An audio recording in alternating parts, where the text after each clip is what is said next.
Assalamualaikum warahmatullahi wabarakatuh. Perkenalkan, saya Agita Eka Pratiwi SPD.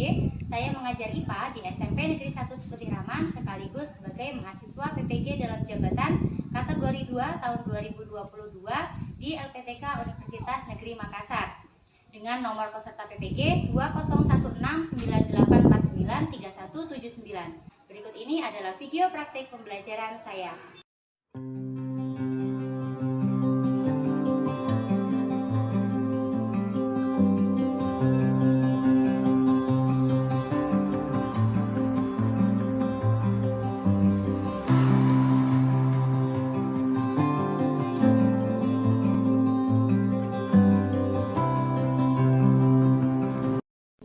SMP Negeri 1 Seputih Raman merupakan sekolah yang terletak di Kecamatan Seputih Raman, Kabupaten Lampung Tengah, Provinsi Lampung. SMP Negeri 1 Seputih Raman memiliki visi yaitu sehat, berilmu, berprestasi, berwawasan global, dilandasi iman dan takwa.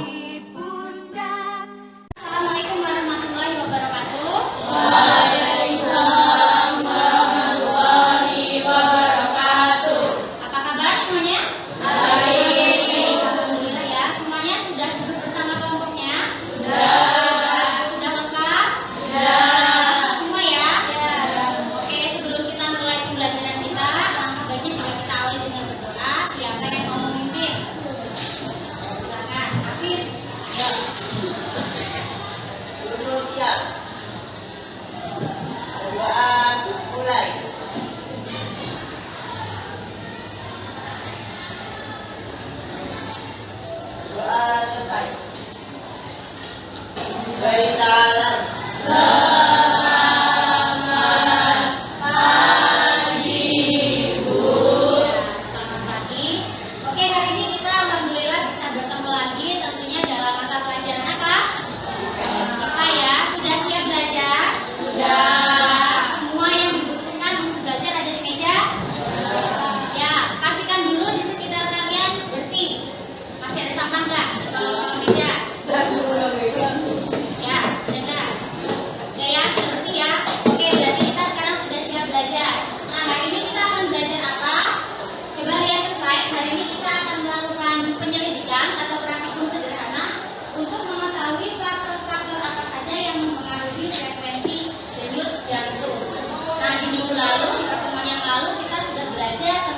Jantung dan juga pembuluh darah. Bagaimana cara kerja jantung, pembuluh darah itu ada berapa macam, dan tentunya memiliki perbedaan-perbedaan.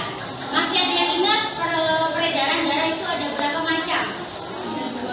Ada dua. Ada peredaran darah besar dan darah kecil. Perbedaan yang menonjol apa dari keduanya? Coba siapa? Raise your hand. Kalau yang besar kemana? Kan ada yang ke seluruh tubuh, ada yang ke paru-paru. Yang besar yang kemana nih? Yang ke seluruh tubuh. Kalau yang kecil berarti yang menuju paru-paru. Seperti itu ya. Nah, hari ini kita akan lanjutkan mengenai faktornya. Jadi ternyata denyut jantung setiap orang, setiap beraktivitas itu berbeda. Jadi tidak selalu tetap ya.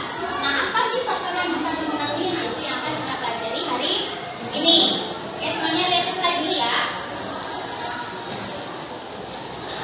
Nah, sebelum kita belajar, kita perlu tahu dulu tujuan pembelajaran kita hari ini adalah diantaranya ada 3. Siapa yang bisa bantu ibu untuk membaca? Ya, silakan dunia. Tujuan pertama, pada manusia yang ada benar. 2, menganalisis faktor-faktor yang mempengaruhi sistem kerja jantung dan pembuluh darah dengan benar. 3, menyajikan hasil percobaan tentang pengaruh jenis dan intensitas aktivitas sedang diskalamin dengan frekuensi denyut jantung yang tepat. Oke, jadi ada 3 tujuan yang harus kita capai hari ini ya. Kalian tahu denyut jantung yang normal itu yang seperti apa? Kemudian kalian bisa menganalisis faktor-faktor yang mempengaruhi denyut jantung sehingga berbeda-beda. Itu faktor apa saja? Kemudian nanti kalian akan menyajikan dalam karton yang sudah kalian bawa dan kalian presentasikan di depan. Kurang lebih seperti itu ya. Nah, kira-kira setelah kita tahu tujuannya,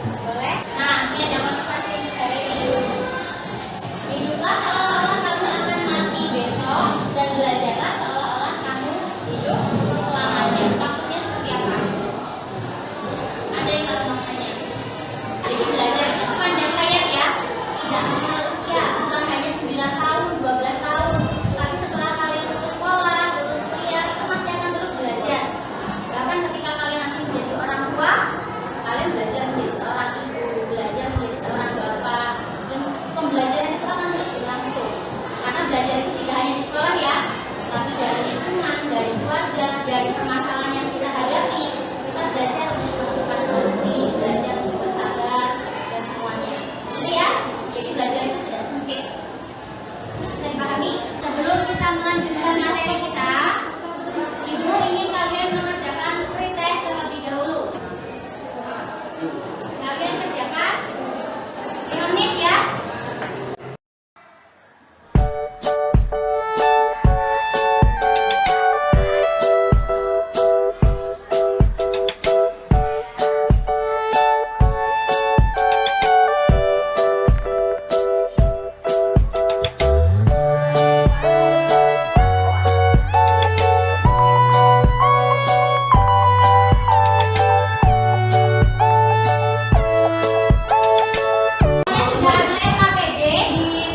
Masing-masing kelompok, silakan kalian buka LKPD-nya. Kalian buka, di situ ada beberapa alat yang harus kalian siapkan, ada stopwatch ya, ada alat tulis dan lain sebagainya, ada ya. Pakai HP juga boleh, disiapkan stopwatch-nya ya.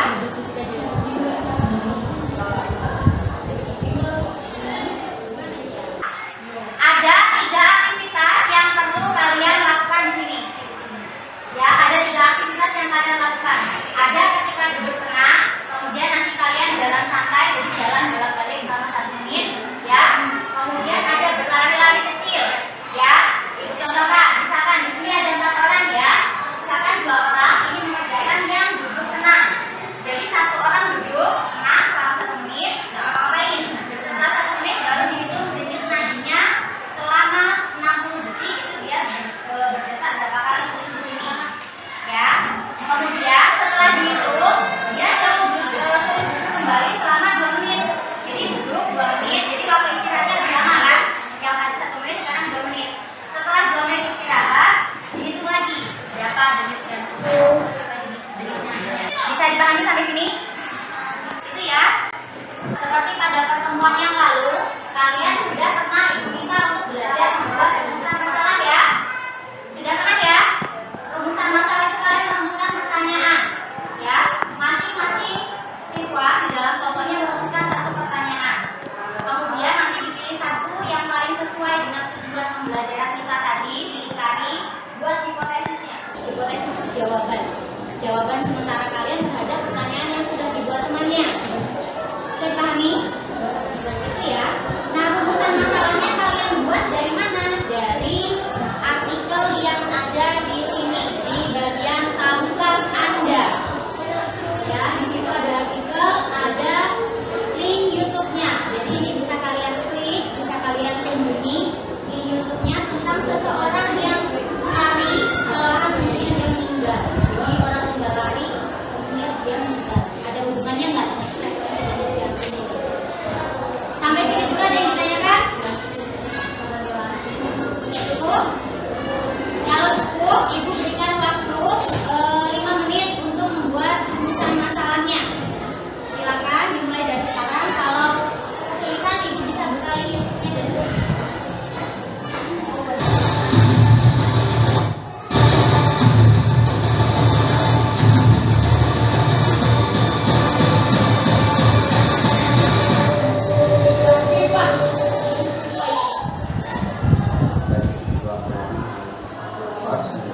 Silakan kalian amati videonya, kemudian buat rumusan masalah.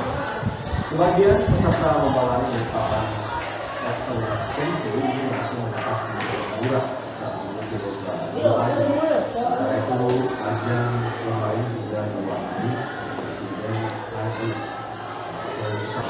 korban dari tahun di tahun ini. Yang kedua, kesehatan memintakan korban terkena serangan jantung.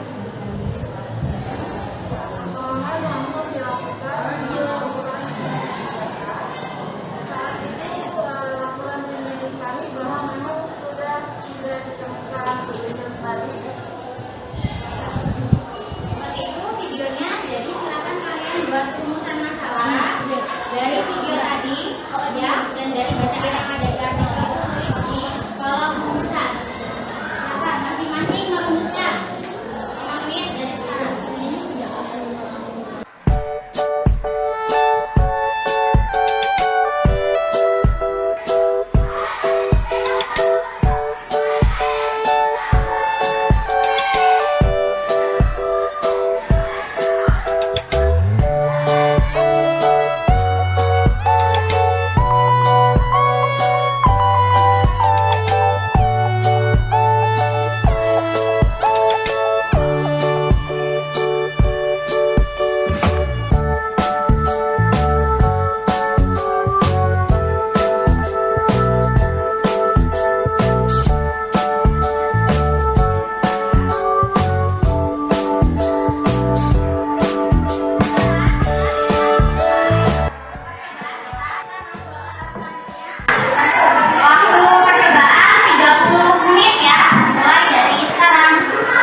dua tentang konsep sederhana, ya. Yang mau kalian jelasin di depan nanti seperti apa?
Berarti nggak normal. Nggak normal. Jadi hasil dari kelompok 2 ternyata denyut jantung perempuan lebih lambat ya, lebih lambat daripada laki-laki. Nah itu kalau dibandingkan teori sesuai atau tidak?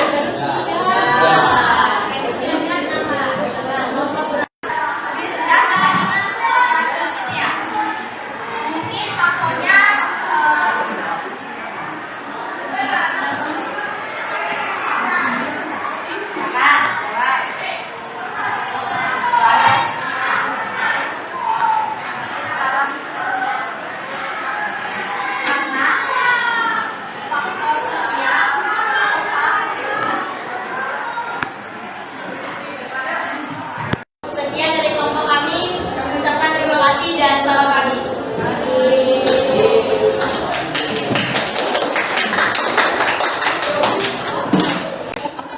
Terima kasih untuk kelompok yang sudah presentasi dan memberikan tanggapannya ya. Sekalian diluruskan, jadi kenapa tadi ada kelompok yang hasilnya tidak sesuai teori, yaitu hasil yang perempuan lebih lambat dibandingkan yang laki-laki. Itu banyak faktor ya, karena tidak hanya jenis kelamin saja yang mempengaruhi, ternyata ada suhu tubuh, ada pengaruh obat-obatan, ada pengaruh kondisi fisiknya, seperti itu ya. Atau mungkin juga bisa jadi karena kesalahan dalam menghitung denyut nadinya, seperti itu. Jadi ada beberapa faktor yang mempengaruhi kesalahan dalam hasil percobaannya. Oke, sekarang semuanya silakan lihat ke sini. Ya. Jadi denyut jantung itu kenapa bisa dihitung dari kita denyut yang ada di nadi? Jantung kan di mana? Sini. Jantung kan di sini ya, sebelah kiri ya. Tapi kenapa kita bisa menghitungnya di nadi? Ada yang bisa menjawabnya?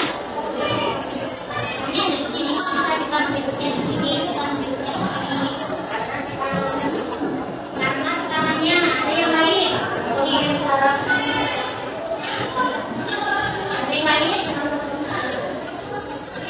Tekanan tadi katanya. Jadi denyut nadi itu menggambarkan frekuensi ketika jantung memompa darah ke arteri.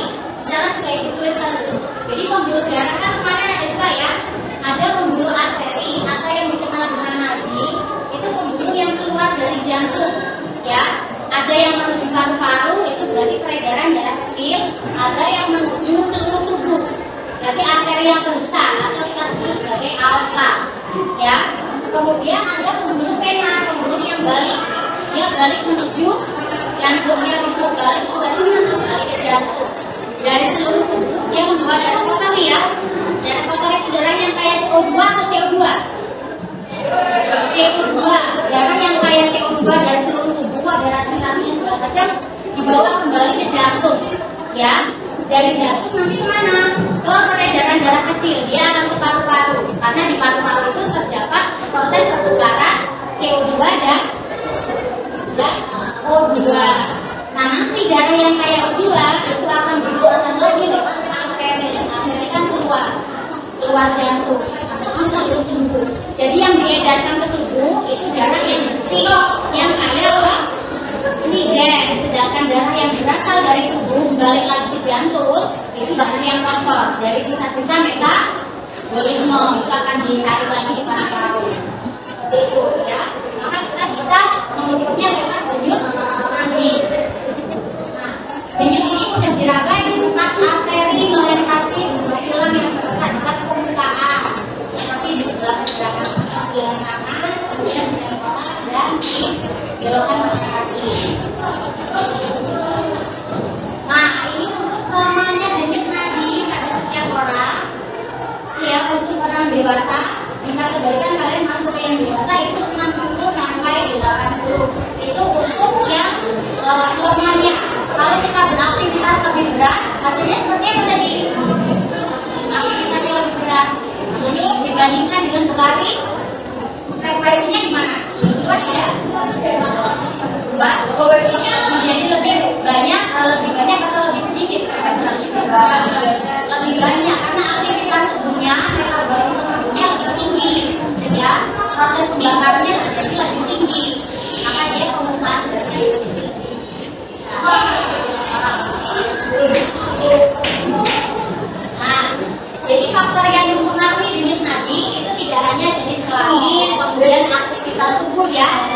ada banyak faktor.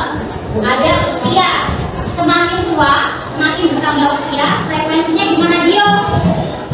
Frekuensinya gimana? Semakin bertambah usianya.